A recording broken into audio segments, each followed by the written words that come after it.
नमस्ते दोस्तों।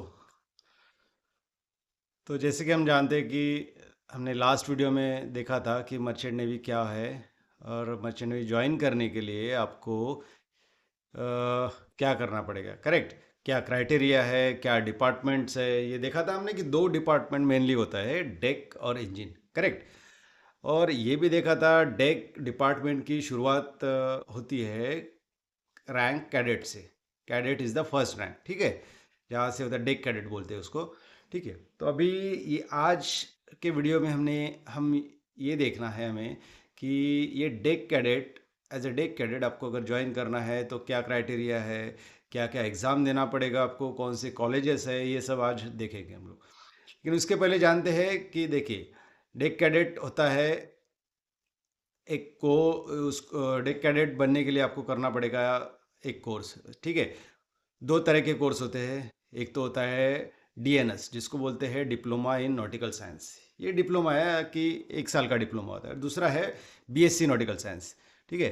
BSc nautical science होता है 3 साल का। अभी ये दोनों का डिफरेंस क्या है? आप बोलेंगे अरे 1 साल का भी है और 3 साल का भी है, करेक्ट? तो दोनों का डिफरेंस ये है कि ये कोर्स करने के बाद में आपको जो सी टाइम करना पड़ेगा। सी टाइम क्या होता है कि शिप पे आपको जो सेलिंग करना पड़ेगा, उसके बाद में आप नेक्स्ट रैंक की एग्ज़ाम के लिए जो एलिजिबिलिटी होता है वो डिफ़र करती है।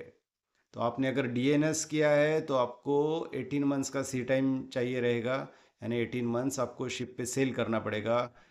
कंटिन्यूस नहीं होता है, टोटल 18 मंथ्स का सी टाइम चाहिए रहता है, जिसके बाद आप सेकंड मेट की एग्ज़ाम के लिए, जो सेकंड ऑफिसर बोलते हैं, उसके एग्ज़ाम के लिए आप एलिजिबल हो जाते हो। तो सेम वे अगर आपने बीएससी नॉटिकल साइंस किया है तो आपको 12 महीने का 12 मंथ्स का सी टाइम चाहिए रहेगा, ठीक है? तो ये डिफरेंस है दोनों कोर्सेस में। इकोनॉमिकली भी काफ़ी चीज़ें डिफ़र करती है, दैट वी कैन सी, ठीक है?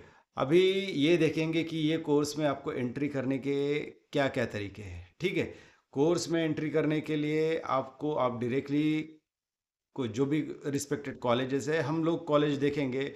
मैं वीडियो के लास्ट में लिस्ट ऑफ कॉलेज भी आपको दिखाऊंगा कि कौन से टॉप कॉलेजेस है इंडिया के, ठीक है?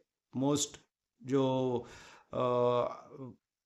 प्लेसमेंट पॉइंट ऑफ व्यू जो इम्पोर्टेंट कॉलेज है, that list I will show you कि उसके अकॉर्डिंग आप डायरेक्टली कॉलेज को अप्रोच कर सकते हैं, कॉलेज की वेबसाइट पे जाके, और ये कर सकते हैं, ठीक है? बट ऐसा नहीं कि आप डायरेक्टली जाके कोई कॉलेज में कोई कोर्स कर लोगे। सबसे पहला इम्पोर्टेंट है कि एंट्रेंस एग्ज़ाम, जो हमने लास्ट वीडियो में भी देखा था, ठीक है? तो अभी एंट्रेंस एग्ज़ाम क्या होता है?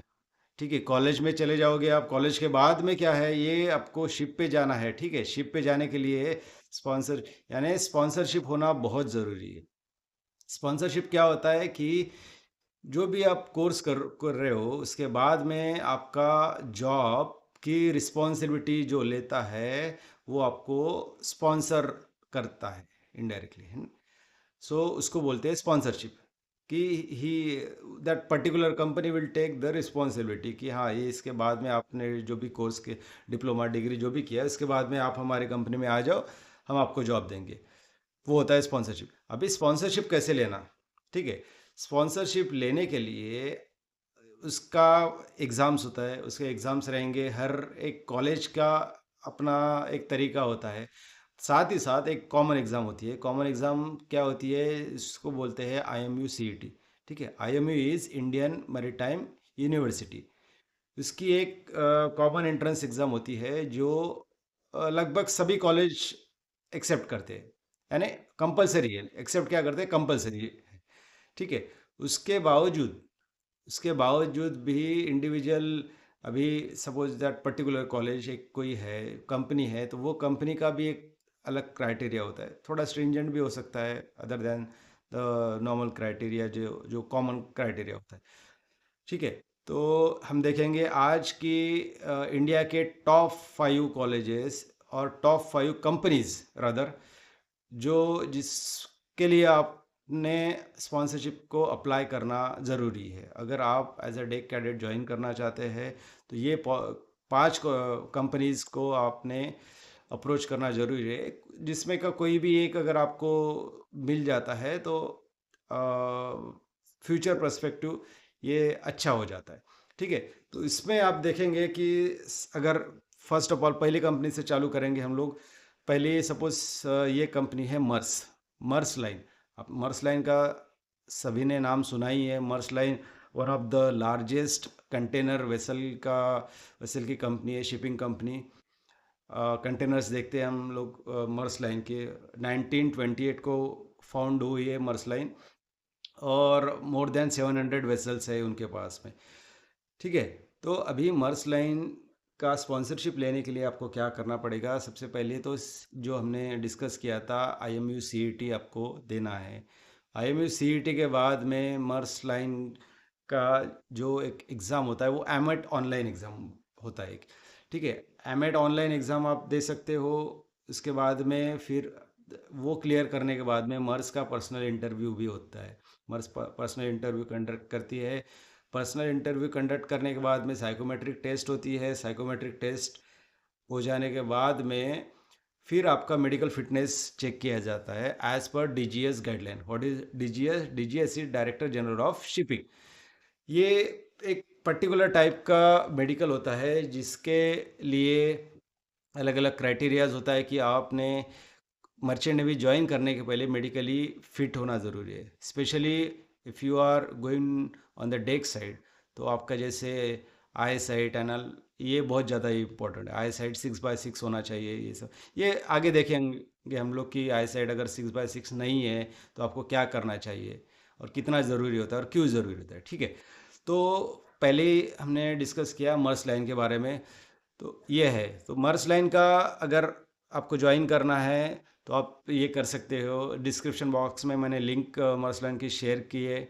आप उसमें रेफ़र कर सकते हो। 2024 के लिए, 25 के लिए भी। 24 के लिए तो ऑलमोस्ट अभी हो गया है टाइम।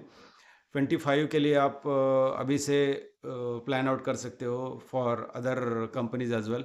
ठीक है, ये सब चीज़ें हैं। एलिजिबिलिटी अगर देखेंगे तो ऑलमोस्ट सेम है कि हमने जो लास्ट वीडियो में डिस्कस किया था, वो सब PCM group and all almost same है ये मर्स्क लाइन के लिए। ठीक है, दूसरी कंपनी अगर हम देखेंगे तो दूसरी कंपनी इसमें आती है MSC। MSC is also one of the largest company. Container vessels है मेनली इनके पास में। MSC टैंकर्स भी है, जैसे मर्स टैंकर्स भी है, बट ये कंपनीज ऐसी है कि जो कंटेनर वेसल के लिए जानी जाती है। ठीक है, तो मर्स लाइन देखा, MSC कंटेनर वेसल, इनके पास भी मोर देन 700 शिप्स है। ठीक है, और फाउंडेड 1970 में हुई है। इनका हेडक्वार्टर स्विट्ज़रलैंड में है, मर्स लाइन का।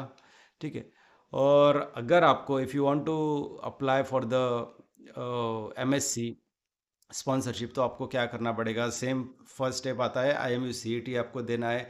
IMU CET के बाद में जो आएगा, MSC के रिटर्न एग्ज़ाम होती है सेम एज अर्लियर। इनका अलग से एक रिटर्न एग्ज़ाम होता है। ठीक है, रिटर्न एग्ज़ाम के बाद में MSC का इंटरव्यू, पर्सनल इंटरव्यू होता है, साइकोमेट्रिक टेस्ट होता है, and again medical fitness check किया जाएगा एज पर DGS गाइडलाइन। ठीक है, साइकोमेट्रिक टेस्ट के बाद में, उसके बाद में सेम आपको इसके बारे में भी अगर ज़्यादा इन्फॉर्मेशन चाहिए तो सेम डिस्क्रिप्शन बॉक्स में इसका लिंक शेयर किया गया है। एज क्राइटेरिया में अगर हम देखेंगे तो एडिशनली अदर देन जो हमने प्रीवियस वीडियो में देखा था कि क्या क्या है क्राइटेरिया, तो ऑलमोस्ट सेम है, बट एडिशनली इन्होंने थोड़ा बहुत ये दिया है कि अगर आप 10+2 के बाद में स्पॉन्सरशिप के लिए अप्लाई करते हो तो आपका एज मिनिमम 17 होना चाहिए और मैक्सिमम 19 होना चाहिए।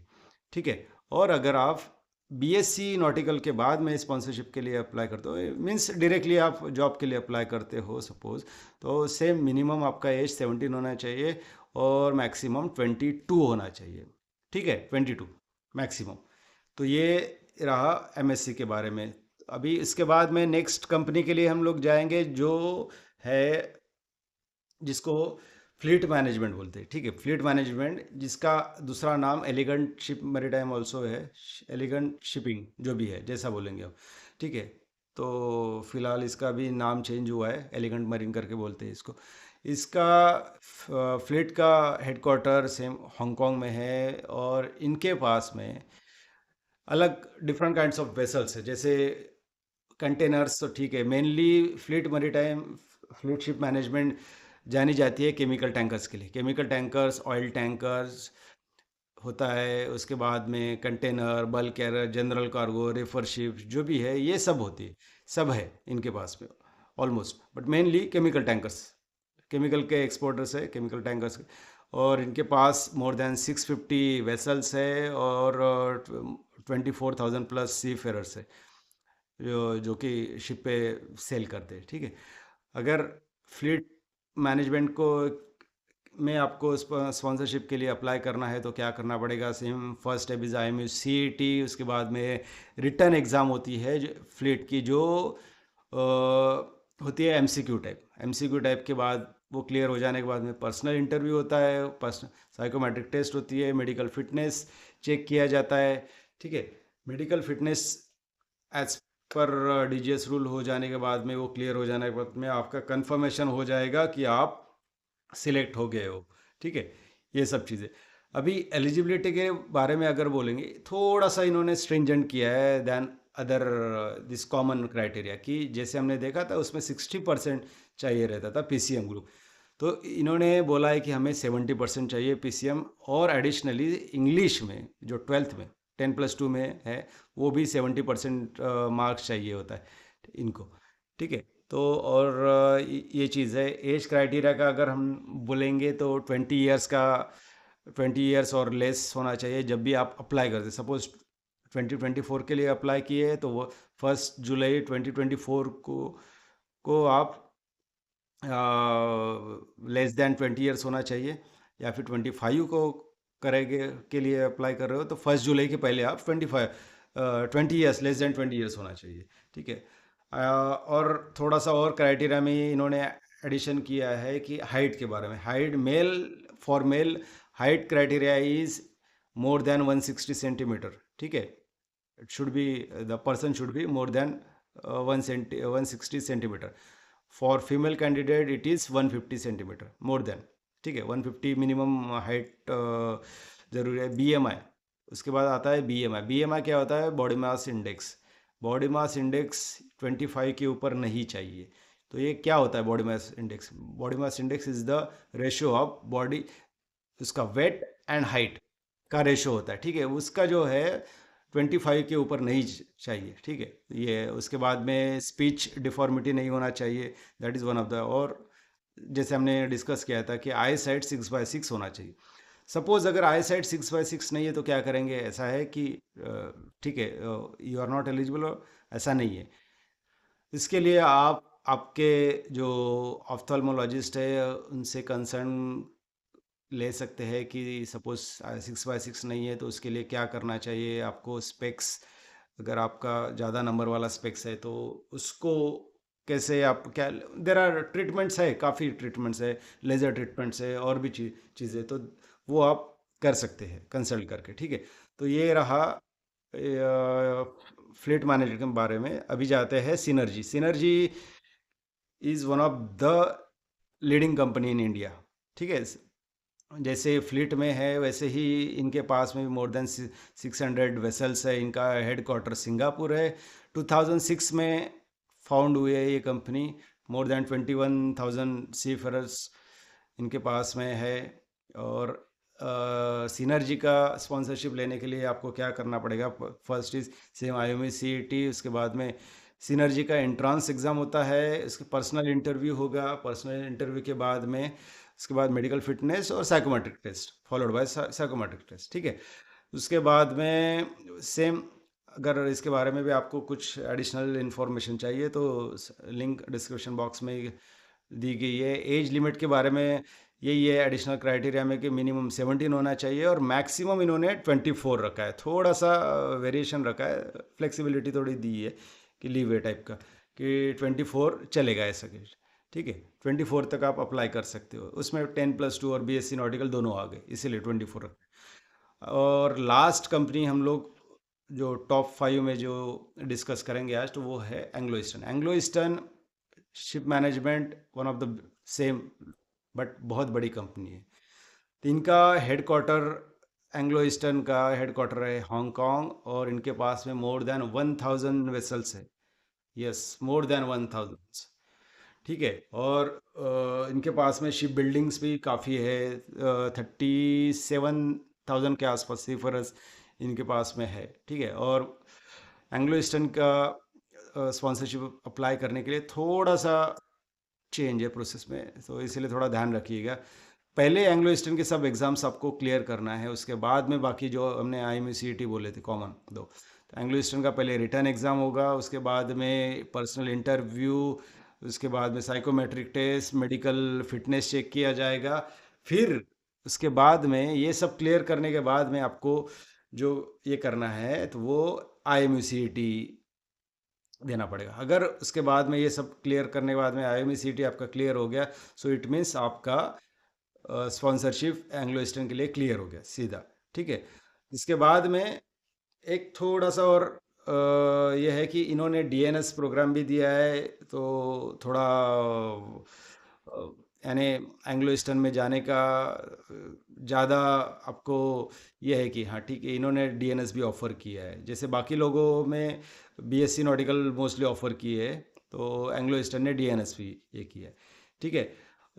अगर ये सब 5 कंपनी के अलावा हमने अगर कुछ डिस्कस करना है तो वो कॉमन पॉइंट्स, क्या कॉमन पॉइंट्स है, जैसे एग्ज़ाम के बारे में, एग्ज़ाम कैसी होती है, क्या आता है एग्ज़ाम में, ये सब चीज़ें। जैसे एग्ज़ाम मेनली होता है 3 घंटे का, 3 आवर्स, ये जो टाइम ड्यूरेशन होता है एग्ज़ाम का 3 घंटे का होता है। एग्ज़ामिनेशन में क्या क्या चीज़ें पूछी जाती है, जैसे उसमें 200 एमसीक्यूज़ आएंगे। 200 एमसीक्यूज़ में क्या होगा कि 100 नॉलेज बेस्ड क्वेश्चंस रहता है, 100 जैसे इंग्लिश और एप्टीट्यूड टाइप की क्वेश्चंस रहती है उसके। ठीक है।